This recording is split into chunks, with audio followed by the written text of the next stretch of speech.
پاکستان نے بھارتی جارحیت کے جواب میں آپریشن بنیان مرصوص لانچ کر دیا ہے، جس کے تحت بھارت کے متعدد اہداف کو ایک ساتھ نشانہ بنایا جا رہا ہے۔ بنیان المرصوص ایک عربی ترکیب ہے جو قرآن مجید میں سورۃ الصف میں استعمال ہوئی ہے۔ اس کا ترجمہ ہے: بے شک اللہ ان لوگوں سے محبت کرتا ہے جو اس کی راہ میں صف باندھ کر ایسے لڑتے ہیں گویا وہ سیسا پلائی دیوار ہوں۔ بنیان کا مطلب عمارت یا ڈھانچہ، مرصوص کا مطلب مضبوطی سے جڑی ہوئی، سیسے کا مطلب بھری ہوئی یا گتھی ہوئی۔ بنیان المرصوص کا مطلب ہے سیسا پلائی ہوئی مضبوط دیوار۔ یہ محاورہ ایسی جماعت یا گروہ کے لیے استعمال ہوتا ہے جو مکمل اتحاد، نظم و ضبط اور مضبوطی سے اپنے مقصد پر قائم ہو، جیسے کوئی مضبوط اور ناقابل تسخیر دیوار کی مانند۔ بیان مرصوص کو اگر عام فہم الفاظ میں بیان کیا جائے تو اس کا مطلب سیسا پلائی ہوئی دیوار بنتا ہے۔ وزیر دفاع خواجہ آصف نے پاکستان کی جانب سے بھارت پر کی گئی جوابی کارروائی پر اپنے رد عمل کا اظہار کیا۔ خواجہ آصف نے اپنے بیان میں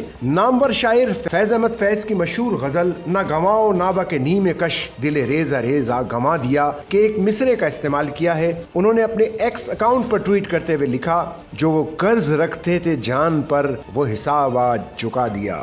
وزیر دفاع خواجہ آصف نے پاک فوج اور وطن عزیز کے حق میں نعرہ لگاتے ہوئے لکھا: اللہ اکبر، پاک فوج زندہ باد، پاکستان پائندہ باد۔ سچل نیوز نیٹ ورک کی ویڈیوز میں خوش آمدید۔ ناظرین، ویڈیو سے متعلق اپنی قیمتی رائے کا اظہار کمنٹ باکس میں ضرور کریں اور چینل کو سبسکرائب کریں۔